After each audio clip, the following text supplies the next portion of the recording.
Gaming has always been more than just a pastime. It's an adventure, a journey through dreams, where every console is a gateway to a new world. In this video, we will be exploring this semi-century of dreams while emphasizing on the tech development and inflation-adjusted financial success of each console in just under 20 minutes, starting right from the mother of all, the Odyssey, to the father of all, the PS5. So grab your popcorn and let's dive into this incredible nostalgic roller coaster journey. So to make this journey smooth, I have divided it into 6 major arcs from retro to VR gaming. So let's get things done the Chalak way. Our journey begins with the Magnavox Odyssey, the mother of all consoles. Released in 1972, this simple machine with its basic transistor-to-transistor logic brought gaming into the living room for the first time. Imagine the excitement of family gathered around, exploring this new form of entertainment. The Odyssey sold 350,000 units, generating $35 million and paving the way for the gaming revolution. Moving forward, to compare the advancements, I'll be using this console as a base, so let's assume the power is 1x. Next stop, the Atari 2600, where gaming leaped forward. It wasn't just about playing, it was about discovering new worlds. Remember the thrill of dodging those invaders from space or gobbling up dots in Pac-Man? Each cartridge was a new story, a new adventure. The Atari 2600 sold over 30 million units, generating a massive $6 billion in revenue. It featured 8-bit MOS technology CPU and supported a range of controllers from joysticks to pedals, enhancing the gameplay experience. Compared to Odyssey, Atari offered a quantum leap in gameplay complexity and graphical presentation, making it 10 times powerful than the Odyssey. Then came the NES, introducing us to the unforgettable heroes like Mario and Link. Who could ever forget the first time you rescued the princess or embarked on a quest in Hyrule? These were the games that brought friends together and created lasting bonds. The NES was powered by an 8-bit CPU with a custom PPU for graphics. Its iconic rectangular controller with a D-pad and buttons became a staple in the gaming history. The NES was a massive success, generating $34 billion. Compared to the Odyssey, the NES brought vibrant graphics and complex storytelling that were light years ahead. This marked the end of the retro era and entry into the 16-bit era, which served as an entry point for the most successful console company. The new hexadecimal system was introduced and was already demonstrated in this console. The Sega Genesis sped into our life with Sonic the Hedgehog, turning every PlayStation into a race to finish. It was about speed, excitement, and those unforgettable loops. The joy of beating that final boss still resonates. The Genesis featured a 16-bit Motorola 68000 CPU and a Zilog Z80 for sound processing, delivering impressive performance and audio quality, showing us the possibility with dual processing power. Its controller with 3 action buttons offered a comfortable grip for intense gaming session. The Genesis generated $16 billion in revenue. Compared to Odyssey, the Genesis was 150 times powerful and provided a whirlwind of action. With the Super NES, the successor to the NES launched earlier, the adventure became even more immersive. From the lush jungles of Donkey Kong Country to the magical worlds of Mario, every pixel was a piece of art. It was a time where every victory was shared and every defeat was a lesson in persistence. The SNES, powered by a 16-bit CPU and featured advanced graphic and sound capability. Its controller with shoulder button and an ergonomic design set a new standard in gaming. The SNES generated $23 billion in revenue. Compared to Odyssey, the SNES brought an explosion of color, sound to gaming.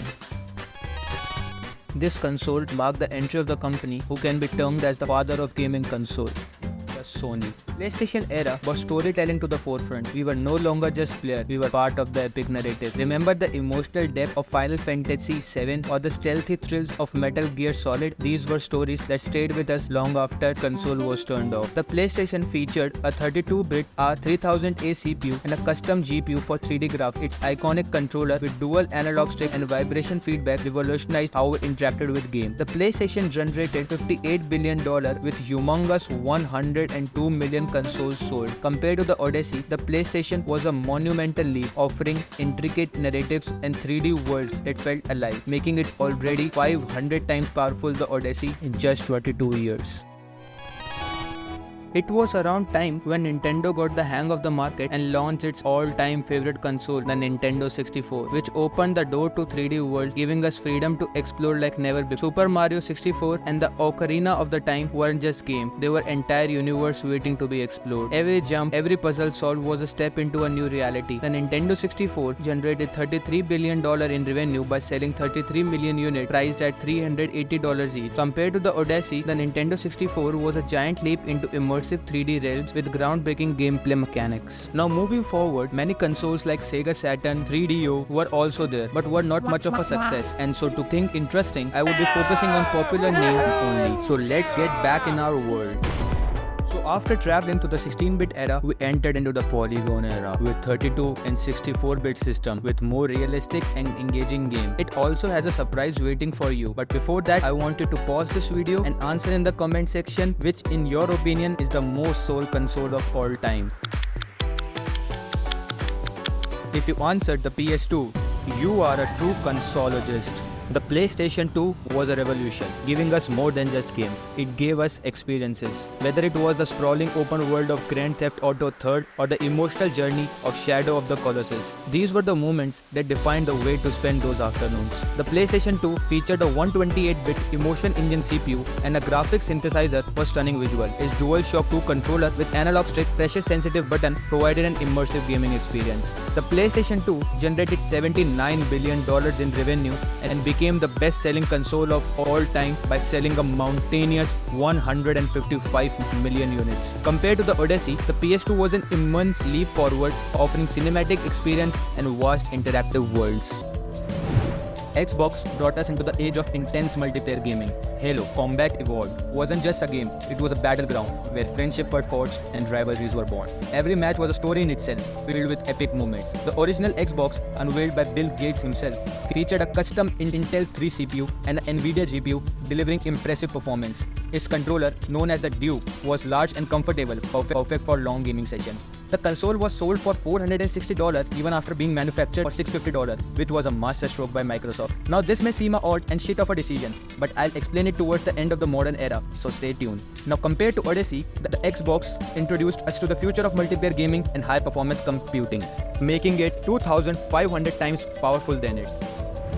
The Wii transformed our living room into playgrounds. Wii Sports had us swinging, bowling and laughing like never before. It wasn't just about winning, it was about the joy of the moment and fun of playing together. The Wii was powered by a custom IBM CPU and an ATI Hollywood GPU. Its innovative motion sensing controller, the Wii Remote, allowed for interactive and physical gameplay experience. The Wii generated $37 billion in revenue. Compared to Odyssey, the Wii brought a revolutionary way to interact with games, making them more physical and engaging. This was launched by Nintendo but was more of a bad dream for them. The margins were merely 10% and huge competition from the fan favorite Xbox and PS2, which was clearly reflected in its sale of only 21 million units. In terms of power also, it was far behind its competitor and only 1800 times powerful than the Odyssey. This was a back-to-back banger by Sony. PlayStation 3 brought cinematic gaming to our screen, Uncharted's adventure, and The Last of Us's emotional depth made us feel every moment and left us with unforgettable memories. The PlayStation 3 featured a powerful cell broadband engine CPU and an Nvidia reality synthesizer GPU. Its DualShock 3 controller with wireless functionality and motion sensing capability provided a seamless gaming experience. Similar to Xbox, it was also manufactured for $1,200 and sold for $750 to $900 and generated a pretty decent revenue of $50 billion. Compared to Odyssey, PS3 provided deeply emotional and graphically rich experience that were nothing short of cinematic, and as you can probably tell, it was 10,000 times the Odyssey.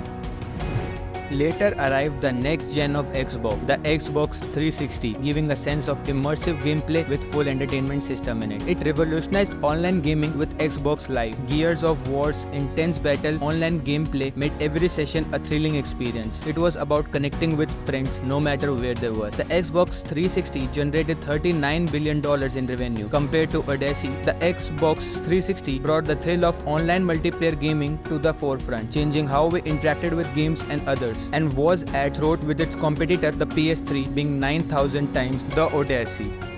And this marked the end of this long polygon era and led to the beginning of the real battles, as now all the major players got a hang of the manufacturing and industry, and thus the clashes of the kings began in the modern era. This is the console closest to my heart, as it was the first console I got my own hands on, apart from those at the arena. I still remember the thrill of opening the box and just connecting and downloading games. It brought us breathtaking worlds and epic story, from the Norse mythology of the God of War to the swinging through the streets of the New York as Spider-Man. Every game was a masterpiece that kept us hooked. To be honest, it made me a night owl because of those late night gaming sessions. Its dual Shuffle controller and headphone had a cherry on the top. The PlayStation generated 8 billion in revenue. Compared to Odyssey, the PS4 delivered visual and storytelling that captivated our imagination. Xbox One gave us stunning visual and easy access to a vast library of games. Forza's Horizon's open world racing and countless other titles that made every gaming session a new adventure. I still remember the time when my cousin had this and we used to spend hours if not days playing FIFA on it. The Xbox One sold whopping 51 million units. Despite being this high, they were only half of what the PS4 was sold, representing the cutthroat competition it had. The Xbox One provided a seamless gaming experience with high definition graphics, making it a whopping 50,000 times more efficient than the Odyssey. This was a gem of a console released by Nintendo, equipped with a Nvidia GPU and 4GB RAM, and was a companion whether at home or at a go. Games like Breath of the Wild and the Mario Kart 8 provided endless joy and excitement. It was my favorite console due to its handheld mode plus a docked mode availability, taking gaming anywhere, anytime. Its detachable Joy-Con controller offered various playstyles and motion controls and were just perfect for so-called friendly multiplayer. The Nintendo Switch generated $41 billion in revenue. Compared to the others, the Switch offered unparalleled flexibility and a hybrid gaming experience that could be enjoyed anywhere. PlayStation 5 takes us to the future of gaming. With stunning graphics and immersive gameplay, titles like Demon's Soul and Ratchet & Clank shows us what's possible. It's a glimpse into the next generation of gaming. The PlayStation 5 features a custom AMD Zen 2 CPU and RDNA 2 GPU, delivering incredible performance and ray tracing capability. Its DualSense controller with haptic feedback and adaptive trigger defined new standard and took the experience to a complete new height. Although recently launched, the PlayStation 5 has already generated $10 billion in revenue, and to provide a comparison, it was almost 100,000 times powerful than the Odyssey. Xbox Series X brings unparalleled power and performance, with games like Halo Infinite and a vast library at our fingertips. It's about the next level of gaming. The Xbox Series X features almost identical to the PS5 except a slightly high T-flop in GPU. Till now, only 12 million units are sold. Compared to the Odyssey, the Xbox Series X delivers a powerhouse of performance in terms of speed, graphics and gameplay, which can be observed by its mountainous processing at par with the PS5 equivalent to 10,000 Odyssey. Now, as you have observed, the major pioneer of the consoles, the Sony and the Xbox, were selling the console even at a loss per console. This was a master stroke which was first implemented by Microsoft. As promised, I'll explain this. See, the company here was just focusing on getting the people hand-on console and generate a long-term and steady revenue mainly from its digital services like Game Pass and Play Plus, along with the ancillary sales of controllers, headphones and other accessories which were available, thus reducing the price point of entry in the market and addressing a larger audience. And to put things into perspective, Game Pass has over 25 million subscribers, generating a steady and reliable revenue stream of $25 billion, and similar is the case with the Play Plus. Wait, don't leave. See, normally consoles end here as Xbox X and PS5 are the latest gen console available, but in the recent, the gaming has gone to just another level with advanced VR and even touch-based VR game available in headsets like the Apple Vision Pro. These aren't just console, they are gateway to another dimension. With advanced chip and processing power, they make the impossible possible, turning dreams into reality. They offer experiences that are not but felt, making every moment in the virtual world a breathtaking adventure. The Vision Pro is powered by an Apple-designed M2 chip, while the Quest 3 features a Snapdragon XR2 Plus chipset, both delivering high performance for immersive VR experience. Compared to Odyssey, these VR devices redefine the boundaries of gaming, offering immersive experiences that are truly out of this world. See, not much data is available about the sales figure and the power comparison, so that's a topic for another day. Hopefully, I'll be making a separate video on this topic alone. As we look back at this incredible journey, we see how far we have come and how much we have grown. Each console, each game is a chapter in our story filled with joy, challenges, and unforgettable memory. Here's to the future, to the new adventure, and to the gamer in all of us. Thank you for joining this journey, and yeah, don't forget to mention your favorite console and what do you think is the next big thing in gaming. Until next time, keep playing, keep dreaming. Bye bye.